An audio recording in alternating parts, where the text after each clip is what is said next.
Cool. Thank you. That was really awesome, Will's presentation. All the presentations have been really awesome, but since I'm kind of a Luddite, that was especially awesome for me.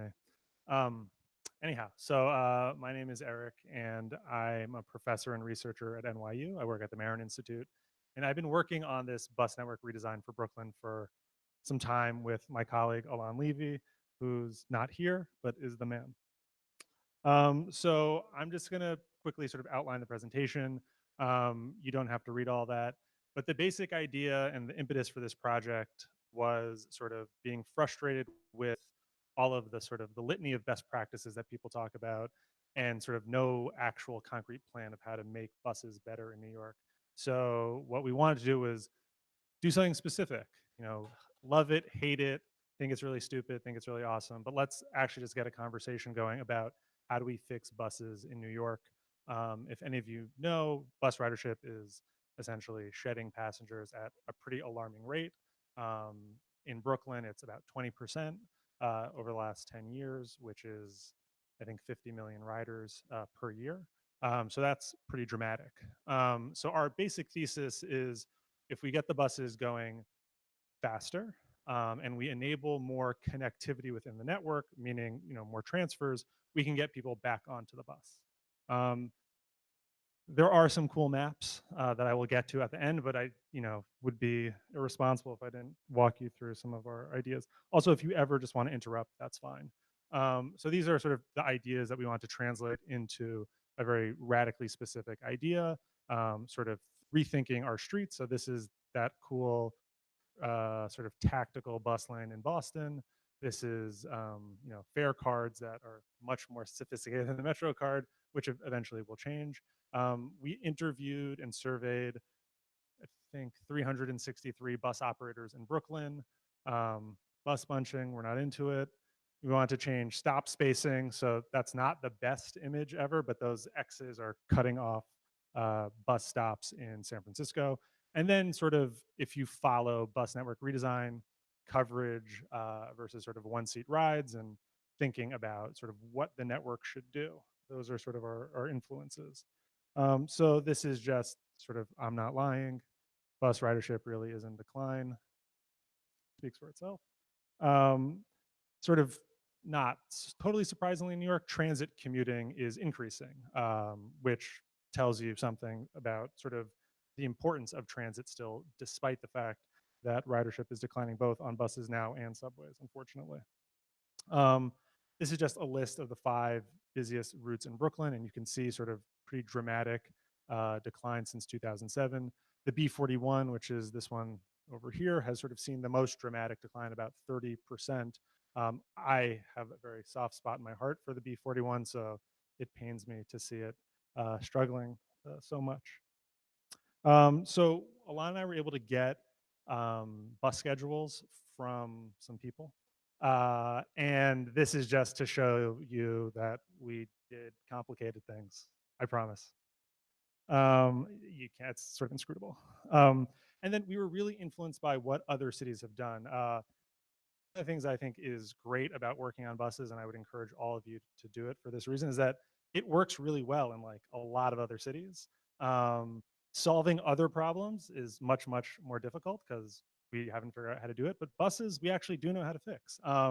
So this is an example from Barcelona. This is Nova Xarxa, which was basically a 6-year rollout and redesign.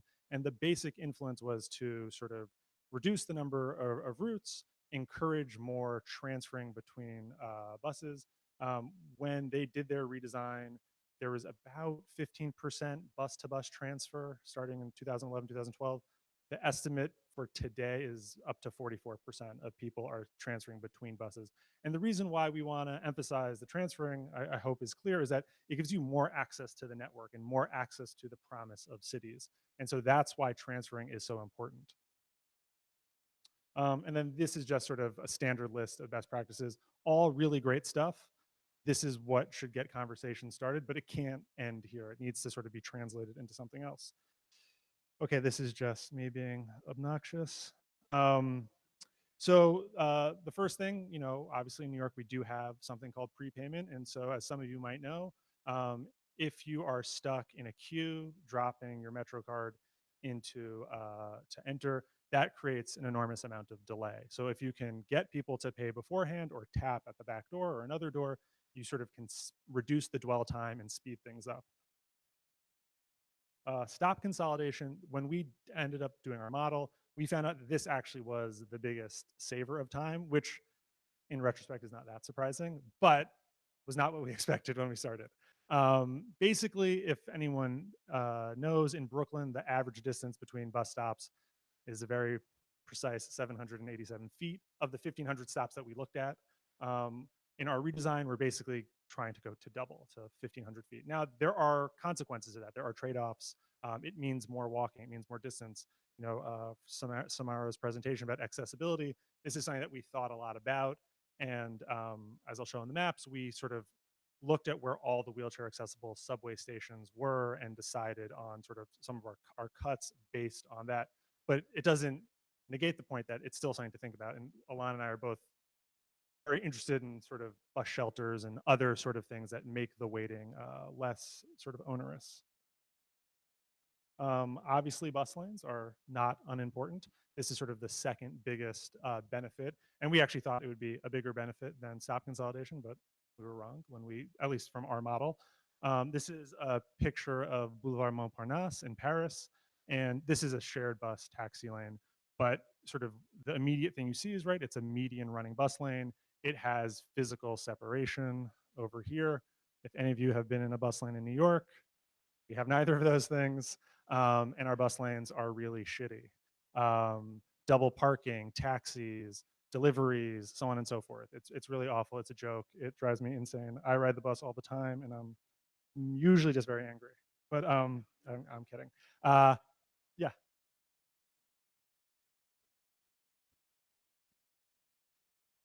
Mhm. So we have a model of how we estimate sort of how long everything will take, and we look at sort of walking time, we look at sort of distance between buses, travel speeds, stops.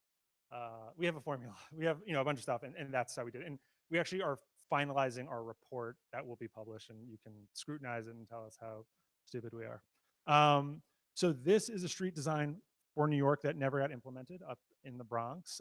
It is a median running bus lane, and we think that this is a great design for the BX41. If anyone's been on the SBS up there, it is curb adjacent. Basically, the DOT has tried to implement some of these things. If any of you follow select bus service rollouts closely in Brooklyn on the 82, they recently tried to take 191 parking spots, did not work out. And Alana and I have been fortunate enough to present to DOT and MTA and talk to folks.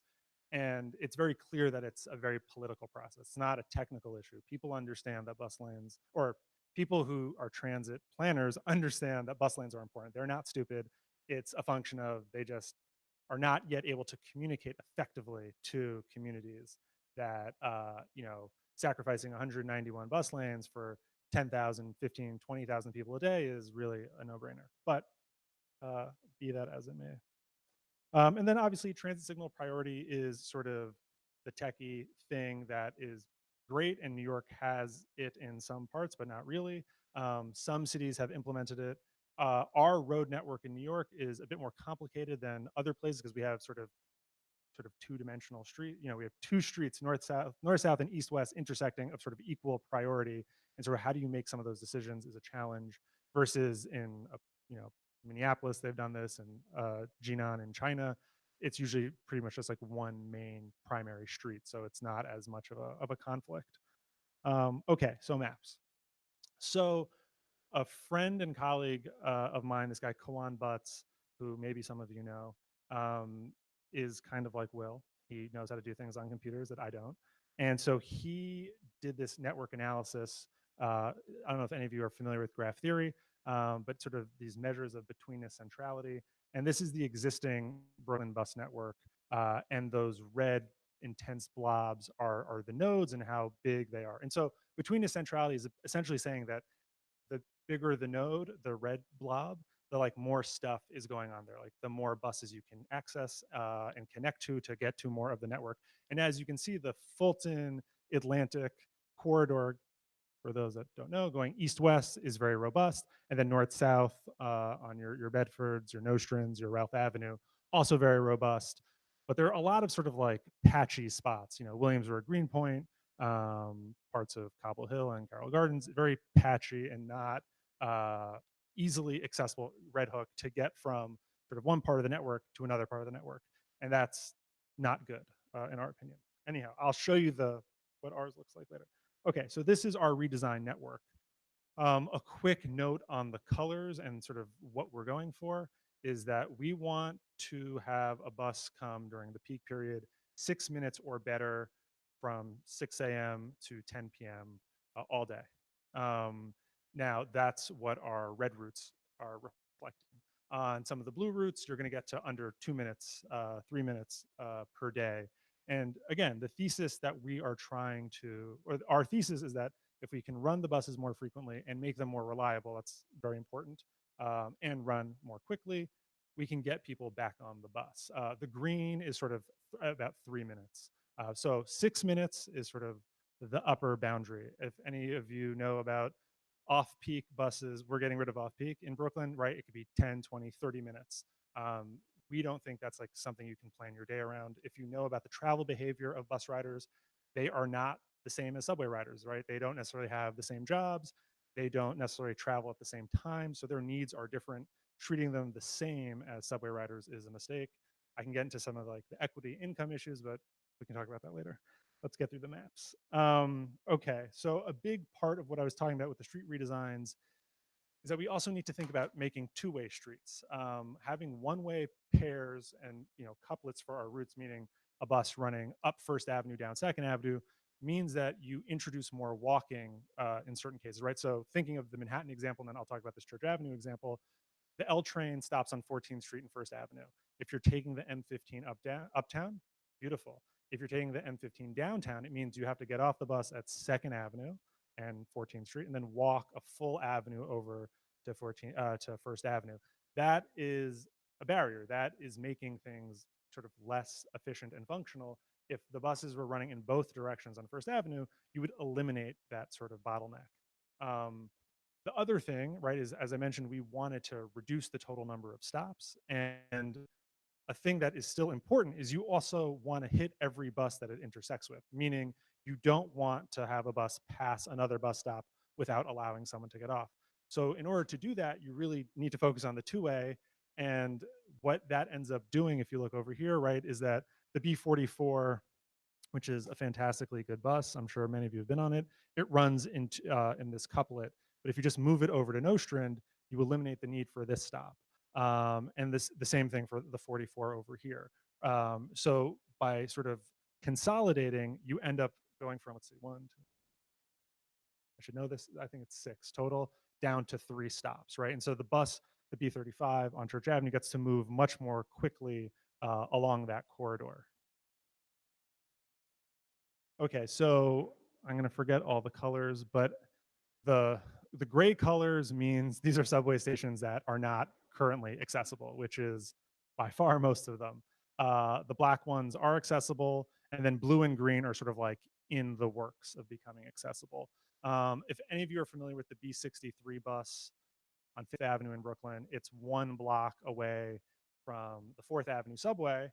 And in theory, you don't really want to run a bus on top of a subway that has lots of capacity on it, right? You just put everyone on the subway. It's faster and it's more efficient. But because that route, the Fourth Avenue subway line, has so few accessible stations, we thought it would be sort of inappropriate to get rid of the bus. What we would say is that once more of those stations become accessible, that's an opportunity to cut that bus and then redeploy that service. One thing to be very, very clear about is that Alon and I created a few sort of constraints on ourselves so that it wasn't just like this, if there were no limits to what we could do, this is what we would do. We tried to stick within the existing service hours that the MTA is currently putting out on Brooklyn. It's about 10,800 hours of service a day, I think, give or take. We we want that to, we don't want this to cost extra money, sort of, in theory. It might cost more money, don't worry. But we wanted to sort of give ourselves a little bit of, try to stick to reality so people wouldn't just dismiss us as being crazy. So what that ended up meaning is that we had to reduce certain routes, consolidate, and cut the total size of the network from, I think it was about 550 kilometers to about 400 kilometers. We use kilometers because that's like international stuff. I usually know the translation, but for that one I don't. So anyhow, so that's another thing that we looked at. Then we were looking at sort of like income and public housing. We wanted to make sure that we continued to hit public housing throughout the borough, and sort of not cut buses in areas that were sort of lower income, because lower income tends to correlate more with bus ridership. And as you can see, we do that.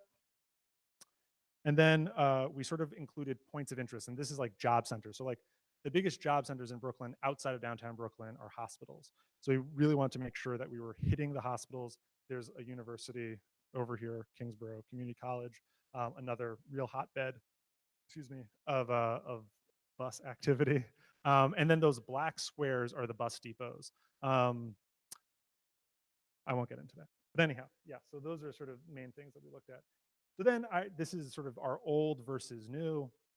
And again, Kawan Butts, I have the link to his thing down here and I can share it with you, but he explains how he did this transformation in Python, and he has a thing called Pear Tree, I think, for doing graph theory and network analysis. And so as you can see, like our new network allows for much more connectivity to the rest of the network, meaning, it's much easier now to get from, Coney Island to Williamsburg than it was previously. And we think by making more of Brooklyn accessible to people in Brooklyn, they will use the bus more frequently. That's all I got. If you have any questions, please let me know.